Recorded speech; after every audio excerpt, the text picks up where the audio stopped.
भक्तों, मैं हूँ प्रजा शास्त्री। मेरे यूट्यूब चैनल में आप सभी का स्वागत है। और आज भक्तों, मैं आपको शिव गुरु की कथा सुनाने जा रही हूँ। इसके पहले आप सभी से मेरी हाथ जोड़ के प्रार्थना है कि कृपया को ध्यान लगा के सुने, पूरी कथा को श्रवण करें, अधूरा मत छोड़ें। और क्योंकि मुझे विश्वास है कथा ये बहुत सुंदर होगी, पावन होगी। और ये कथा इसलिए सुंदर भक्तों नहीं होगी कि मैं इस कथा को मैं कह रही हूँ। इस कथा को भगवान स्वयं भोलेनाथ की कथा है, अपने मुखारबिंद से कह रहे हैं, इसलिए कथा आप सभी को अच्छी लगेगी। इसके पहले भगवान शिव महादेव के चरणों में कुल प्रणाम, मैया पार्वती की जय हो। और सभी शिव भक्तों को मेरी तरफ से हम नमस्कार। आइए भक्तों, कथा है एक जो है देवी है जिसका नाम है राधिका। बाल्यावस्था में ही अपने माता पिता के घर में जब थी तो भगवान सदाशिव की कृपा पर बसती थी, क्योंकि जिस संग में रहता उसका प्रभाव उस पड़ता है। इनके माता पिता जो थे ये भगवान शिव शंकर के भक्त थे, महादेव की। जहाँ उसकी चर्चा होती है अवश्य जाते थे, भगवान का मंदिरों में जाया करते थे, सत्संग किया करते थे। और ये लड़की एकमात्र उनके जीवन का, राधिका नाम की थी, एकमात्र जो उनका आधार थी। माता पिता अपने सर्वस्व न्यौछावर करते थे, उठा देते थे। और लड़की भी माता पिता की तरह संस्कारवान धर्मान थी। स्वयं पिता के साथ मंदिरों में माता के साथ जाती और सत्संग श्रवण करती।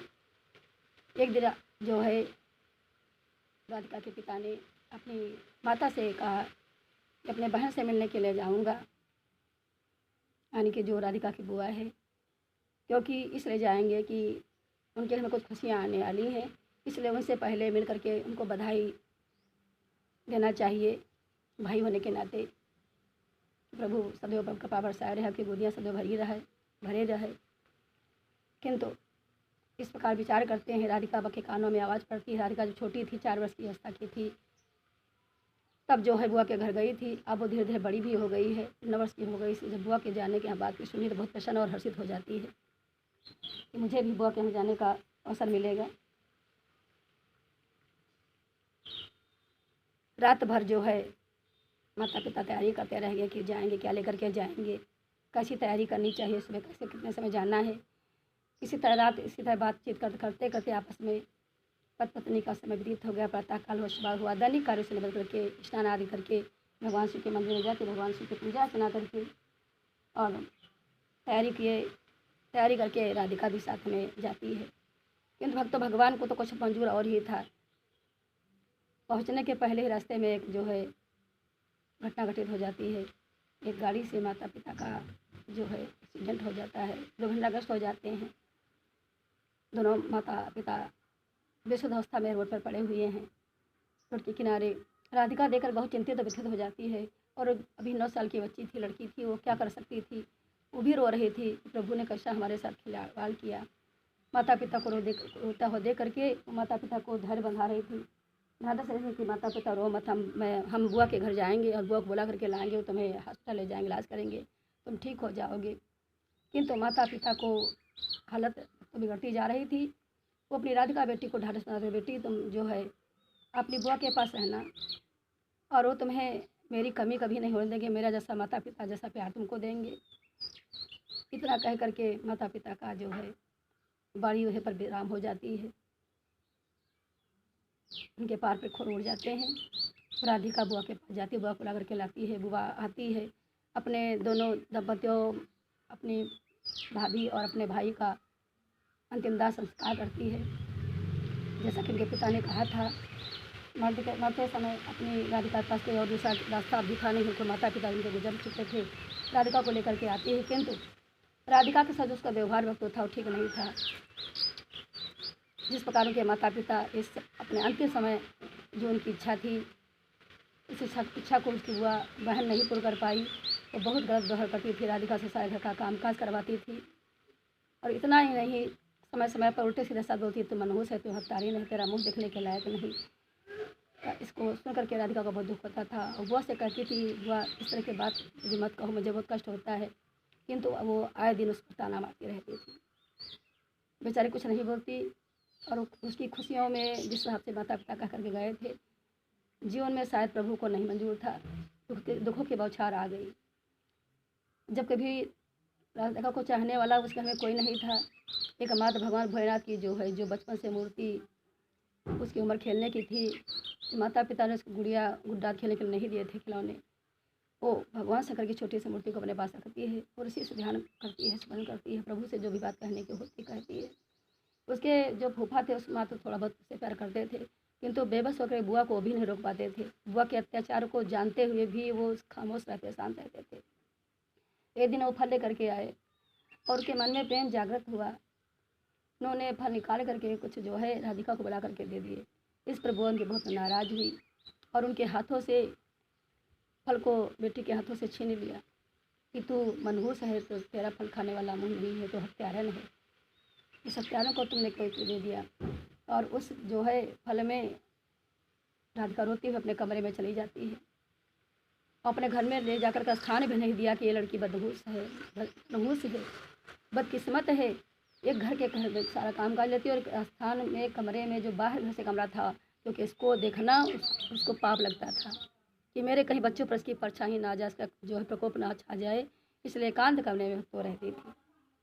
और जब इधर समय बीतता गया, ये समय जो है फल अपने हाथ में जब ले लिया तो जो भी फल लाए थे उसमें कीड़ा पड़ गए, तो कहा अपने पति के पास, जब कैसे फल लाए हो जिसमें कीड़े पड़ गए हैं। पति ने कहा कीड़े तो तुम्हारे मुंह में पड़े हुए हैं, इसके अलावा तुमने तो प्रसाद को भी हाथ से छीन लिया। उसके माता जानती हो तो जो भी राधिका के साथ कर रही हो ये अच्छा नहीं कर। उसके माता पिता की अंतिम इच्छा ही थी कि मेरी बेटी को माता पिता जैसा प्यार देगी मेरी बहन, और तू उसके साथ दुर्व्यवहार करती है, उसको कष्ट देती है, तो उसकी आत्मा को आत्मा की शांति नहीं मिलेगी। और साथ में उसने भगवान को दिया प्रसाद उन्हें ले लिया, छीन लिया उससे। बच्चे बाल रूप होते हैं, बच्चों को अपना अभागन और अपना मनहूस बदकिस्मत इस बारे में उसे क्या पता। ऐसा कह करके जो है सूफा चले जाते हैं और वो राधिका अपने कमरे में जाकर के अपनी मूर्ति को भगवान भोलेनाथ की जो थी गले में लगा करके रोने लगती है, प्रभु मेरा साथ कोई संसार में नहीं है, मुझे बुआ बहुत दुख देती है, इनकी बुद्धि को परिवर्तित करो, मेरा एकमात्र आधार प्रभु आप ही हैं, मेरे जीवन का रास्ता कोई नहीं। उससे बात करती है भगवान भोलेनाथ की मूर्ति से, प्रभु मैं करूँ कहाँ, कहाँ जाऊँ, क्या करूँ, कहाँ पर मेरा संसार में कोई नहीं है, बस आप ही हमारे माता पिता हैं। ऐसा करते करके जो है करुण करके अंदर करके रोती है और विलाप करती है। जब सुबह राधिका नहीं आई, नहीं उठी हुआ, तो बुआ जा करके दरवाजे को खटखटाती है कि अभी तो मनहूस उठी नहीं, तो जानती नहीं घर में कितना काम करना है, मुझे ठंडी का महीना है। संग का नाज है कि ठंडे पानी से नहाने पर भी देखिए मनुष्य को अपने कर्मों का फल कैसे फफोले पड़ जाते हैं इस बुआ के, और कैसे भगवान शिव की कृपा उस राधिका बेटी पर बरसती है। मेरे पानी गर्म कर, राधिका आती है, पानी गर्म, ऐसा पानी गर्म करना, न ठंडा हो न गर्म हो, मेरे नहाने के लायक हो। वो गर्म करती है, बुआ उंगली डाल करके उसको पानी को देखने लगती है, पानी कैसा गर्म है। उसकी उंगली झड़ जाती है, उस पर भला बुरा अपना दोष लगा करके बेटी राधिका को बुरा बुरा कहने लगती है, तूने मनुष्य मुझे जला दिया, और तो ऐसे बदकिस्मत है तेरा संसार में कोई नहीं। और ऐसा करके राधिका उसकी बुआ की उंगली को अपने हाथ में ले लेती है और उसको फूंकने लगती है। फिर भी बुआ उससे उल्टा सीधा शब्द कहती रहती है, बेचारी रोती है और रोते हुए दिखते अपने माता पिता की याद करती है, भगवान भोलेनाथ की याद करती है और चुपचाप सहती रहती बुआ की गाड़ी को। फिर बुआ को उसको इतना शांत नहीं मिला, उसने उसका हाथ को पकड़ा कि अभी तो उसको बताती हूँ तेरे कर्मों की सजा देती हूँ। हाथ को पकड़ कर उसे जलते हुए उबलते हुए पानी में डुबो देती है, उसका हाथ जल जाता है, बेचारी रोने लगती है, दर्द से करा उठती है। जब फूफा को उसको पता चलता है कि बुआ ने ऐसा किया तो उसको उसका दिया हुआ कष्ट अच्छा नहीं लगता है। वो तुरंत आकर के बोलते हैं तू अच्छा नहीं कर रही, इसका व्यवहार जो भी कर रही है इसकी सज़ा तुझे भुगतना पड़ेगा, कर्मों की सज़ा तो उसको महंगी पड़ेगी। इसके माता पिता भगवान शंकर के भक्त थे और मैं तो इसको प्यार दे करके अपना प्रायश्चित कर लूँगा, लेकिन तुम्हें भगवान माफ़ नहीं करेगा। उनके माता पिता बड़ी उम्मीद लगा करके तुमको अपनी बेटी को सौंप करके गए थे, उसके बाद भगवान शंकर के भक्त भी थे, किंतु जो है उसकी बुआ पर इस बात का कब असर होने वाला था। आखिरकार जो है एक दिन जब बुआ अपने फिर पानी को राधिका फिर से पानी को गर्म कर, उस बुआ को राधिका चली जाती है अपने कमरे में, रोने लगती बुआ फिर से पानी को लेती है, जो थोड़ा ठंडा मिलाती है, गर्म मिलाती है, जितना सहने लायक होता है वैसा जल में स्नान करती है।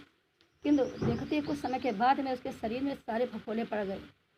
अपनी इच्छा अनुसार पानी मिलाने पर भी, नहाने पर ठंडे पानी को यूज किया तभी फफोले पड़ गए। तो इधर बेचारी जलन में राधिका अपने कमरे में रो रही है, तड़प रही है अपने पति के पास जाकर कहती है कि देखो पति देवता, मुझे क्या हो गया, मैंने ठंडे पानी से स्नान किया तभी फफोले पड़ गए। पति देवता कहने लगे तेरे कर्मों का फल है, तुमने बेटी राधिका के हाथ को जलाया। तो उसकी दर्द को जानती हो, उसे कितना कष्ट कितनी पीड़ा हो गई, जब वो बिना अन्याय गुन्याय की लड़की थी। उसको प्यार देने के बजाय तुम इतनी सजा उसको दे रही हो, कष्ट दे रही हो। तो ये भगवान माफ नहीं, तुम्हारे माता पिता को, उसके आत्मा को शांति नहीं मिलेगी, उसकी माता पिता को वेदना होगी, उसकी बेटी को वेदना होगी, तो तुम्हें सुकून शांति कहाँ से मिलेगी। इसे तुझे कर्मों का फल मिल रहा है अपने। ऐसा जब कह करके वो बेटा अपने फूफा जो अपनी बेटी के पास जाता है, उसको गले लगा लेता है और उस गलती को अपनी आभास होता है। इधर भगवान शिव उसके दर्द को शांत कर देते हैं और इधर उसके फफोले पड़ जाते हैं जो बुआ थी।